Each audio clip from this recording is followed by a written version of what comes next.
All right, everybody. Welcome to the NATRAC Let's Ride seminar series. Our speaker this week is Dr. Lucy Hirsch. I will go ahead and give her the microphone and let her introduce herself and speak on our topic for tonight. Thank you, Lucy. I'm Dr. Lucy Hirsch of Region 6, and I'm asked to introduce myself. I started this sport in 1979 or 80 while I was an intern with Dr. Gene Noggle in Colorado Springs. I went on with him to judge a clinic ride that was put on by students. This was what I wanted to do with my horses. But it was a rough start. Asked me about the time my riderless horse was rescued from the lake and they thought I had drowned, or if your horse doesn't stand well at a metabolic check.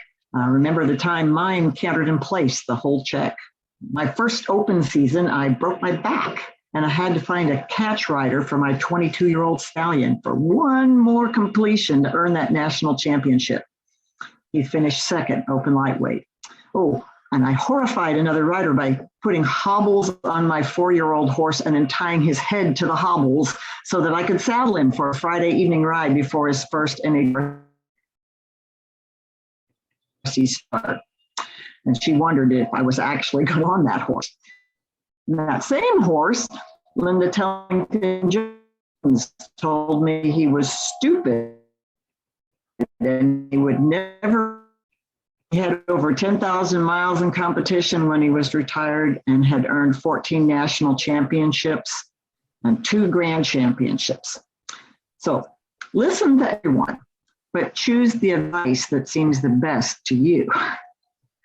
My journey in this sport took me from being a high-strung rider on a nervous horse all the way to the Hall of Fame.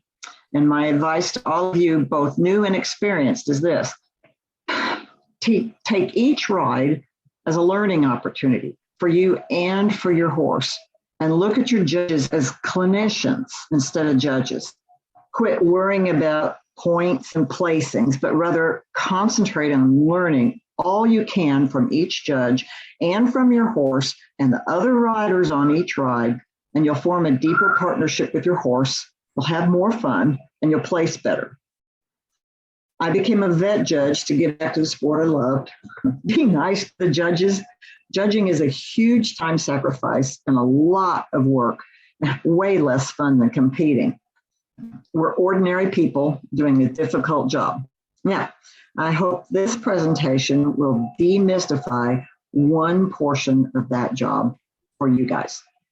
Okay, first slide, present your horse. Am I covered? Yes, all right. So, and then on to the next one. Bill. I am keeping up, but there's just a bit of a lag, it looks like. Okay. I'm not used to lags.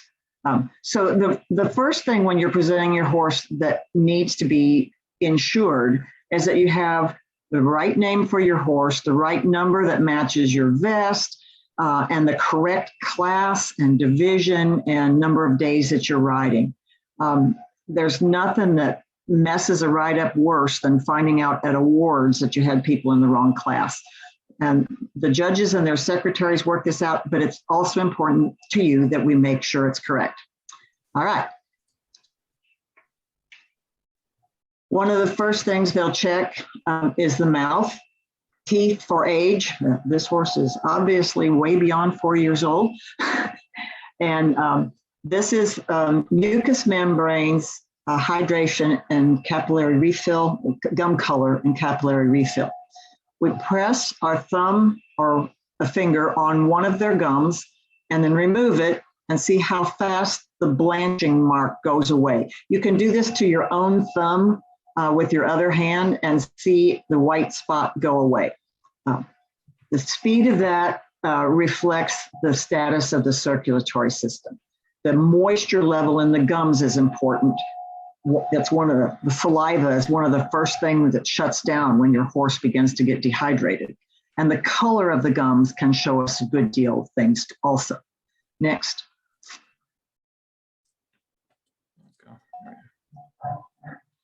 This is another way to look at mucous membranes. You might get your horse used to having it done in case they need to stand still for it.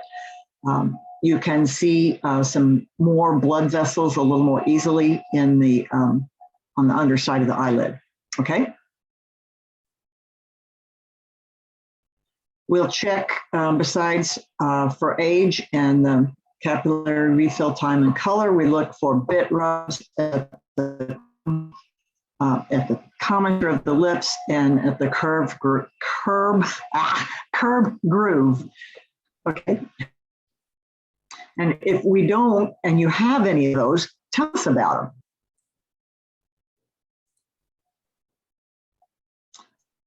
them. The jugular refill is checked at the jugular groove. Put your thumb on it and wait for it to fill up. In the bottom slide, you can see it just beginning to fill. In the top slide, you can see it's full. It should fill almost instantly. Tinting is another, you don't have to go back, it's okay. Skin tinting is another check of hydration. It is related to the age of the horse a little bit. You pinch the skin and then you let go, and the next slide will show it going away. Here's it beginning to go away on the bottom, and this horse is quite old and it stayed for more than 1 second. So this horse probably would have gotten a 2 with this particular test. These things all added together to a lot about the hydration status of the horse. Okay, I'm going to take a little sidetrack on hydration.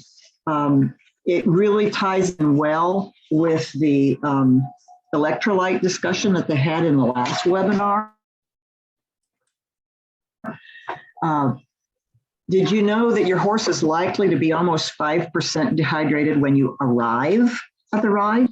And there's a good chance they're not going to recover that overnight. Did you know that 5% is when things just start showing to the judges? But by the time you get to 8%, they need IV fluids. And if you get to 12%, their life is in danger. And the difference in these different levels is only 2 to 3 gallons of unreplaced fluid losses. And when you think about what they drink, that isn't much. So water, water, water, hydration, hydration, hydration. The electrolytes are very important, do make a difference, but water makes an even larger difference.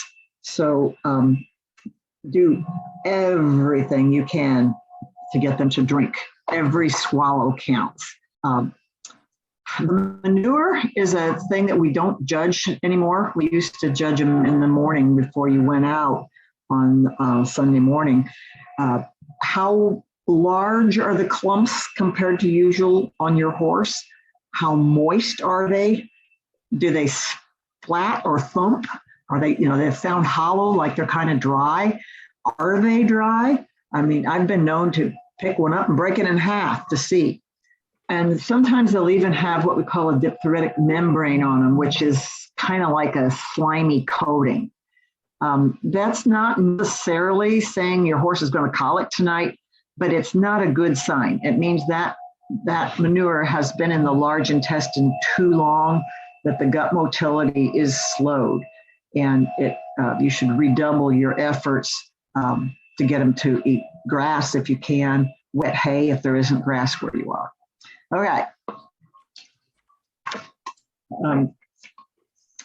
I usually palpate a couple of muscles. The neck muscle is one of them. The high-headed, nervous horses often get really sore spots in their neck from the way they carry themselves. Okay? The withers, back, and loin is what comes next. You're checking for soreness in any place. There's skin soreness that can be done. There's deep soreness that can be done. And no insults to our model here, but I recommend that you often check it with the side of your hand instead of giving any hint of using your fingers, because it makes the riders think you're poking on their horses. But withers, back, and loins are next. And then I usually move on back to the hip muscle and palpate it too. A lot of horses that spring wide behind, or anyway, there's some movement things that cause them to get this particular muscle sore too. And then the next thing, I'll go back closer to the front of the horse and check the girth area for what's already there. Please, if you have any pathology existing in the girth area, that's one place that it's worth your time to point it out to us. We don't need to know where every little nick and bruise and bite from their pasture mates is.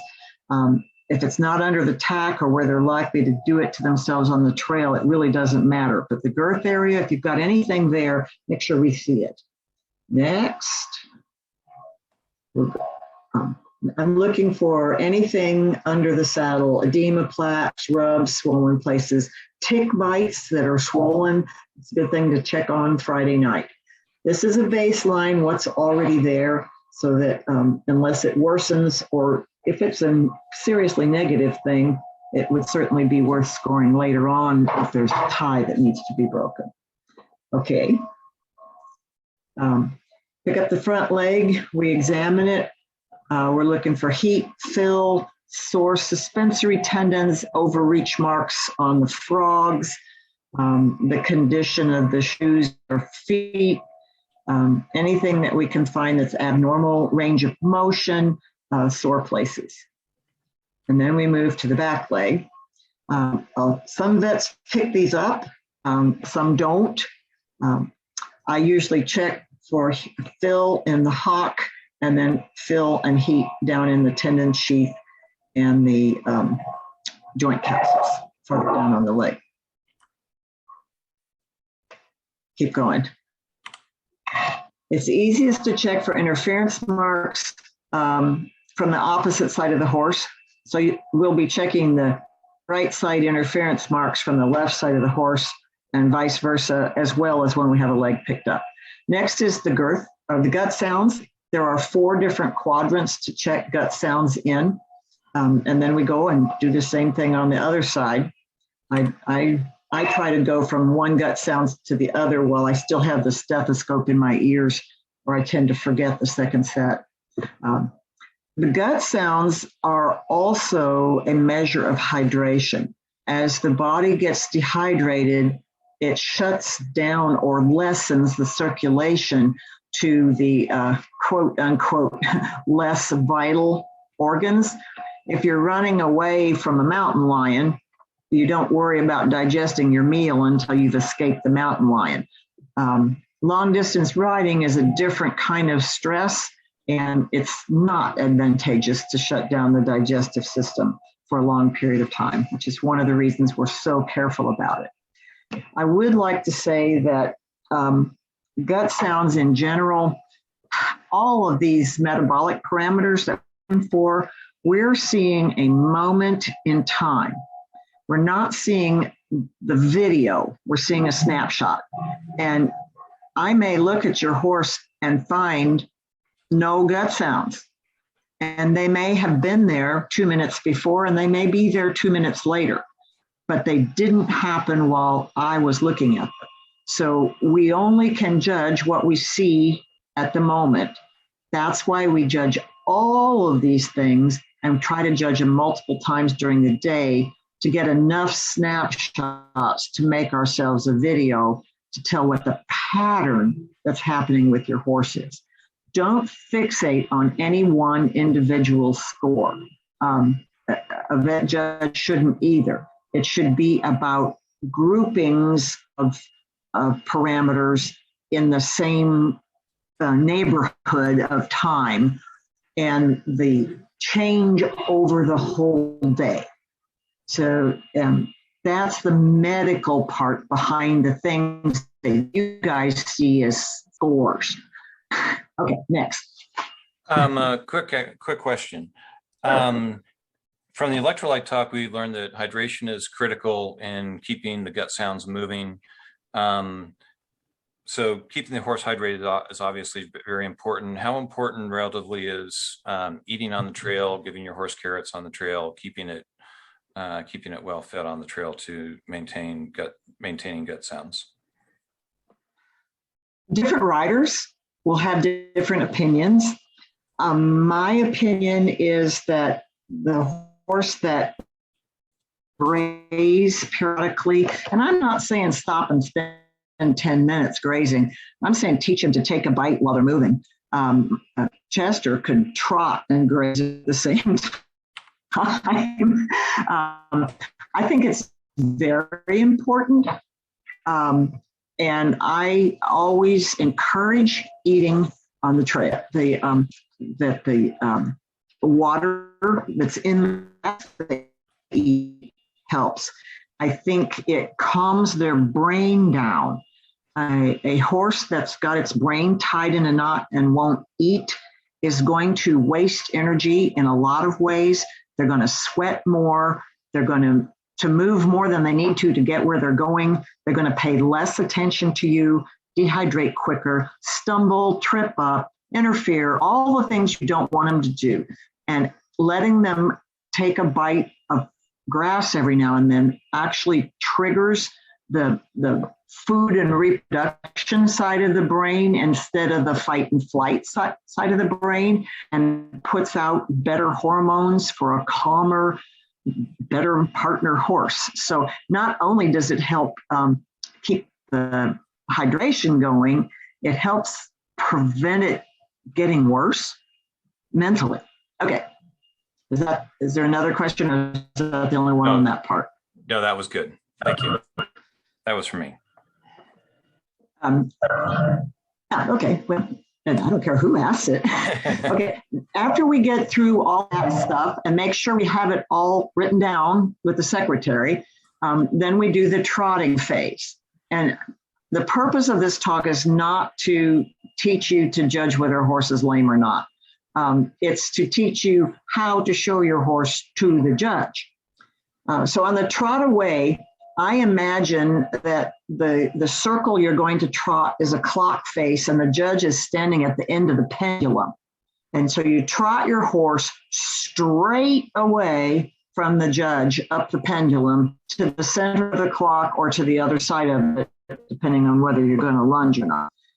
Then you do your circles. We're looking mostly for rear end lameness at this point. Now, on the circles, we're looking for the evenness, smoothness, forwardness, movement, attitude, willingness of the horse, and it all helps you with their tiredness and their soundness.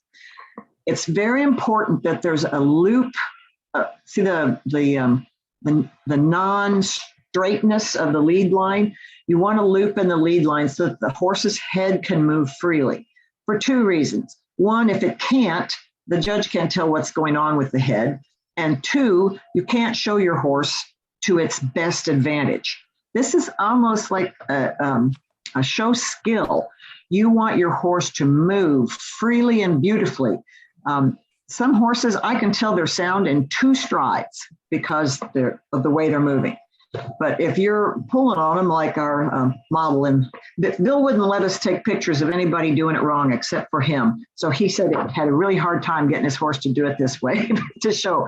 But this is too small a circle, especially for a gaited horse. He's pulling on the head. The horse is off balance, leaning like Evel Knievel on a motorcycle thing. The judge can't tell anything, and the horse can't move well. You like it nice? Take the biggest circle the judge will allow and makes your horse look sounder because it can move more freely. Teach him to get out there on the end of the line and stay out there. With gaited horses, I want the same gait all the way around the circle. And I want the same gait both directions.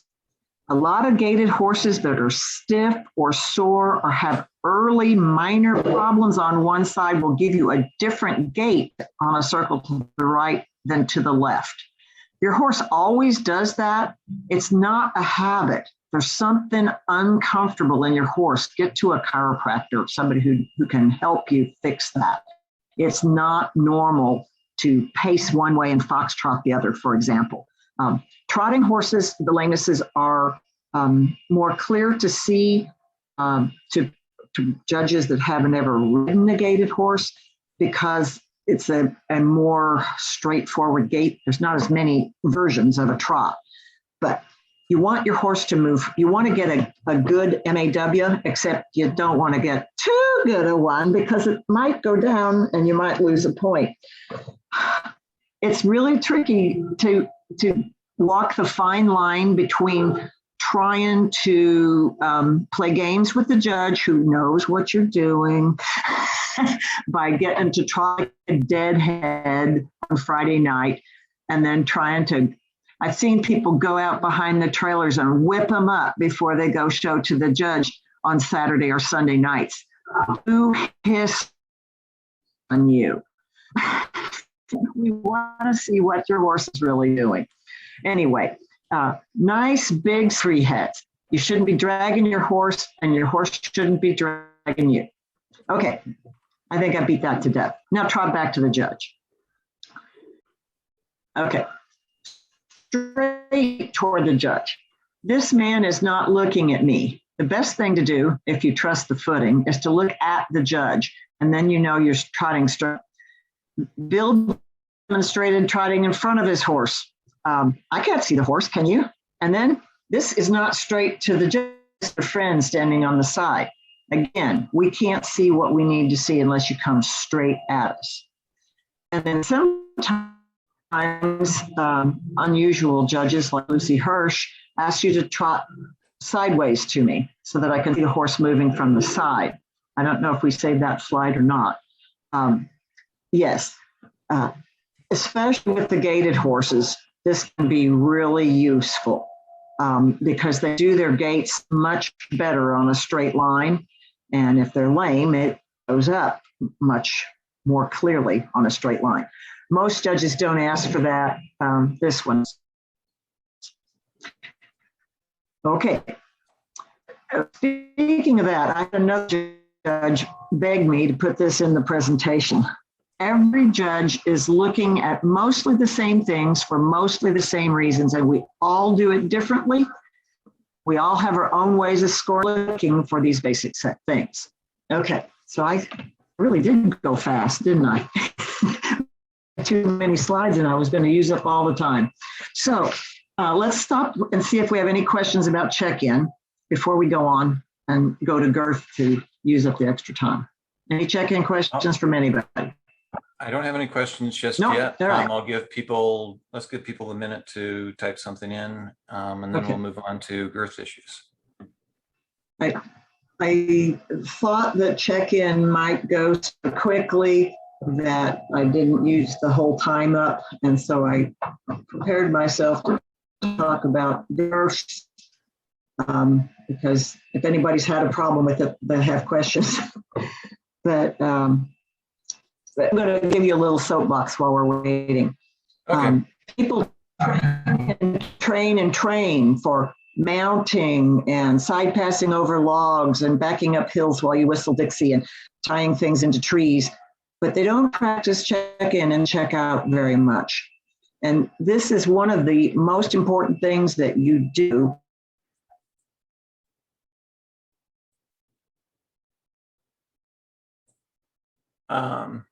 We do have a question. We do have a question. This is from Amelia. Any suggestions for those who don't lunge their horses at check-in? Suggestions for presentation in hand, where you're running the circles instead of lunging the circles. I know that our rules do not allow us to require you to lunge. My first suggestion is teach your horse. You can show your horse to the judge much better with a lot less work on your part if you'll lunge. I walk a great big circle myself. I take giant steps in a circle and put my horse on a farther out circle because I don't like the great big long loopy lunge lines. And it's like almost like trotting along the side of your horse, except I'm just walking giant steps in a circle. This is sort of a hybrid between lunging and leading your horse, and you might try that. get farther and farther away from the horse as you trot him on the circles in hand. I trained my horse years and years ago before I taught him to lunge to be led from either side so that the rider is always on the side that allows the judge. Well, actually, I wanted to always be on the inside because I couldn't run fast enough to trot my horse on the outside. He was a half Arab Arabian and he had a huge stride. So I had to teach him to be led and trotted from both sides, which confused him mightily at first. But you must, if you're going to lunge in hand well, there must be slack in the lead line between your hand and the horse's head. And I'd like to see 2 to 3 feet of slack. And you look where you're going, not at the horse. If you can't get the horse to trot with you in a straight line, it's because you're looking at the horse, you're actually telling the horse with your eyes, stop, stop. And so they do. You look where you're going and use all the energy in your body to get the horse to come with you. If you say, hey, we're going somewhere, come on, the horse is much more likely to come than if you are afraid he's not going to go or if you're looking at the horse. Practice, practice, practice. If you can't run 300 yards, teach your horse to lunge. I don't know why anybody would choose to run them in hand, except for a lack of training. Except one time roping horses that were trying to switch from the roping arena to NATRC. And every time they got put out on the end of that lunge line, they turned, faced the calf and started to drag it, which was the rider. And so maybe the exception would be the active roping horse, but you can still train them to know the difference. Okay, that was a long speech. Any more questions? Next question. This is from Dolores Keys. Is there any downside to having someone else trot your horse if you are unable to run yourself? If you are unable, there is no downside because you are unable. I would choose carefully and I would see to it that that person practices with your horse so that they can look like a team, because the vet needs to see the horse moving freely and well to its best ability. And the horsemanship judge is judging everything that substitute presenter does for you. The downside is that if they goof up, you eat their points. The upside is it's a way to get you to do what you have to do to ride the ride. So I've had 2 hip replacements. I understand inability. Do what you have to. We accommodate you the best we can, but choose your runner wisely. Any more? There do not appear to be any more questions. We should probably move on to your girth issue discussion. Okay, so I think these are the only pictures that I've got. The ride that we were going to go to and take pictures of various girths and horse anatomy and positioning got canceled due to extreme heat. So you're going to look at these 2 pictures and listen to me talk. Sorry. But a lot of people have girth problems, and it tends to run ride to ride. And it's not always the hilly rides. And if you haven't ever had a problem, I wouldn't change anything. The first maxim is if it ain't broke, don't fix it. So if I give some advice that you try and it makes your horse work, I would say, if it wasn't not working, why did you change anything? The main thing I want you to take from this picture, which I couldn't get as good as I wanted, if you look at the one picture, you see the girth is way down low, and then I got a half a stride. I was trying to hold my phone and the horse and move its leg to take the picture all at the same time, and I couldn't get it in full stride.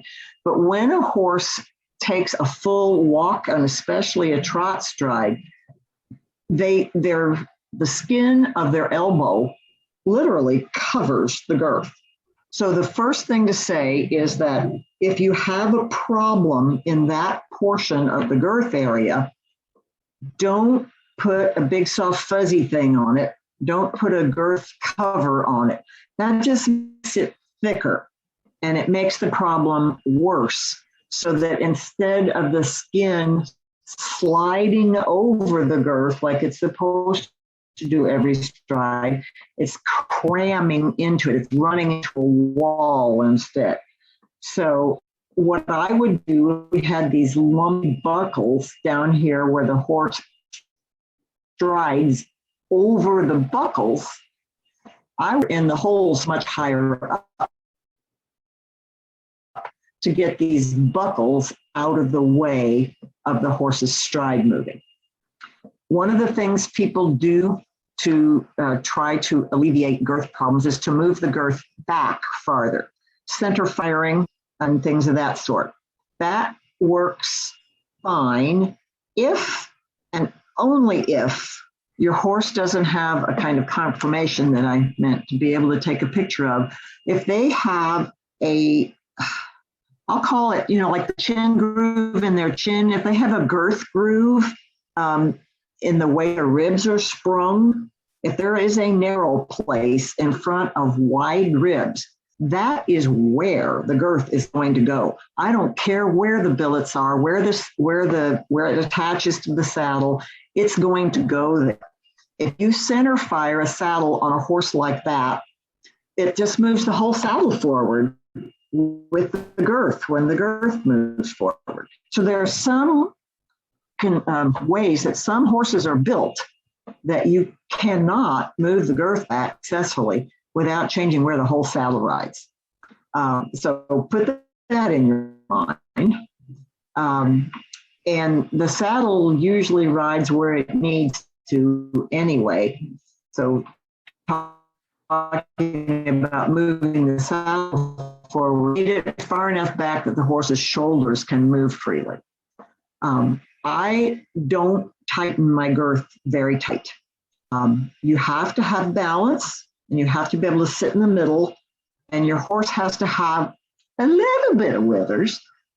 This particular horse that I ride most of the time now has rather poor withers. There are some there, but they're not great. She rides with a breast collar, a 3-point breast collar, a 5-point could be even better, and a cripper and a loose girth, and I sit in the middle.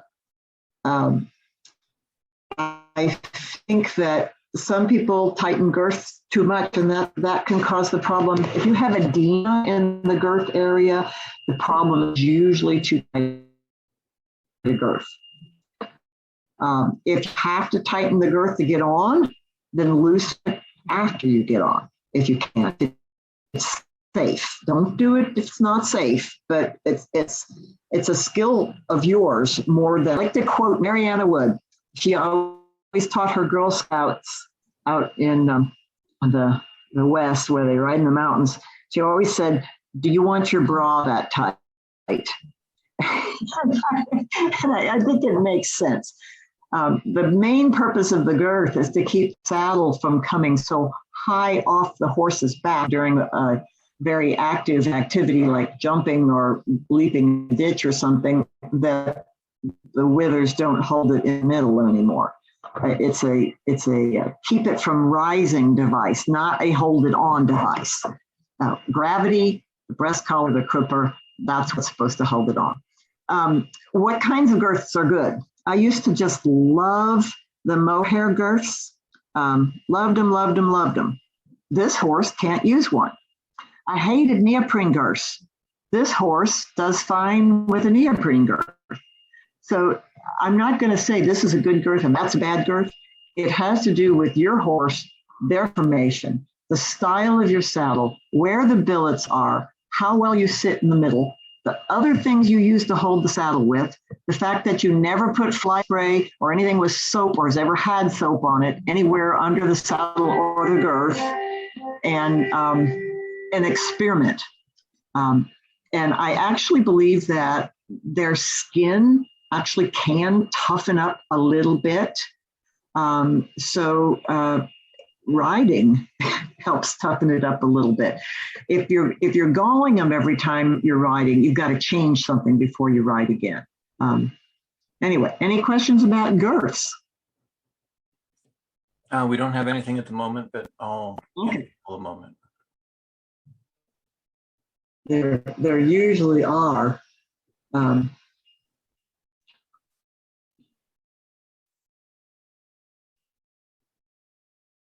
Saddles are so expensive now. Being told you need to get a different saddle is enough to make you cry. And so but some saddles, like, they're the 7/8 and the full rig saddles and Western saddles just aren't suitable for this sport. They were designed for roping. And if you're not roping, you shouldn't be using that kind of a saddle. Rear cinches are rare in our sport, mostly because they're for roping and unnecessary. If you do use one, make sure it's tight enough that they can't get a hind foot when you're going up a steep hill or anything where they've got to pick 9 feet up. When we packed horses in the mountains and we have double ring saddles for the horses, we would actually cross the 2 girths in an X, which was a way. So if you have a Western saddle that's made to have a front and rear search and it's cinch and it's full rig, you can and the back right to the front left instead of having both of them go parallel to each other, kind of like blanket surcingles work, and that will get the girth out of the horse's elbows. Most of us who do this sport do not have that kind of saddle or have another saddle for this sport. But that does work. It's a old time way of center firing a Western saddle. No questions. Okay. We don't have any questions. Dr. Hirsch, thank you for the topic. I've been doing this for a lot of years and I still picked up things from this talk tonight. I know the bandwidth issues was making listening a little bit problematic, but I think everybody could probably understand everything that was said with a little patience. Thank you, Dr. Hirsch, for putting on this presentation. Thank you, everybody, for attending. This is part of a monthly seminar series that runs through October. I'm not sure what next month's talk will be on, but we will be having another talk in July, in September, and October. Thank you very much for attending. I would like to say thank you to Bill because he's an IT genius and I was having a horrible time getting the slides put together, and they're really beautiful and it's his fault. Thank you, Bill. We do thank have everybody one for listening. We do have one final question from Carol Emmons. He asks, so we should not use a Western saddle. That is all I have for my new mule. I don't think that's what you were really saying, but no, it isn't. So, and I won't say you should not use a Western saddle. I'm saying that it depends. Can you tell me how your saddle is rigged? Do you know where the cinch fastens compared to, there's a full rigged and a 7/8 rigged and a 3/4 rigged. I think I don't speak Western really well, but do you know? Let's see if you can. Yeah, and is it rigged for 2 girths? Truly rigged for 2 girths, or does it just have a slot back there? I'm going to try something new, and I'm going to try to allow Carol to talk. Let's see. He says there are 2 cinches front and back, the back being the tightest. It is a mule saddle and not a horse saddle. Okay. Mules can be tough when they're hills. I always recommend a cripper or breeching for a mule. Always. They just tend to need them. It's the way their backs are made. I have opinions on mules. I'm not an expert, but I do think that you need a cripper or breeching. No, I'm not telling you not to use a Western saddle. If it fits your mule, it's way better than some other kind. Typically, saddles that are made for distance riding, though, don't have two girths on them because the back cinch is related to the saddle horn, and the rope on the saddle horn with a great huge bull or something on the other end, you don't want it to pull the back of the saddle up in the air with the leverage from the rope on the saddle horn. That's what a back girth is for on a roping kind of a saddle. So I don't know, do you have girth problems with your mule? My first premise is if it ain't broke, don't fix it. He does not seem to have girth issues. He does say he has a breechin and breast collar for his mules. Yeah. So if you've got breechin, breast collar, and 2 cinches, and none of them are rubbing your horse or your mule, sorry, don't change a thing. If it ain't broke, don't fix it. Now, I rode one season in a great big old huge Western saddle with topaderos and big flare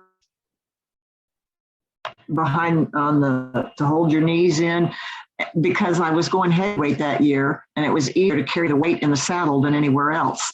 And it fit my horse. I had to have help getting it on him. But anything that works is fine. But if you were buying a saddle for the sport, you'd want to choose something lightweight. All right. Thank you all. It's been fun. Thank you again, Dr. Hirsch. Thank you, everybody, for attending. Thank you for helping make these talks successful. Everybody have a good night, and thank you.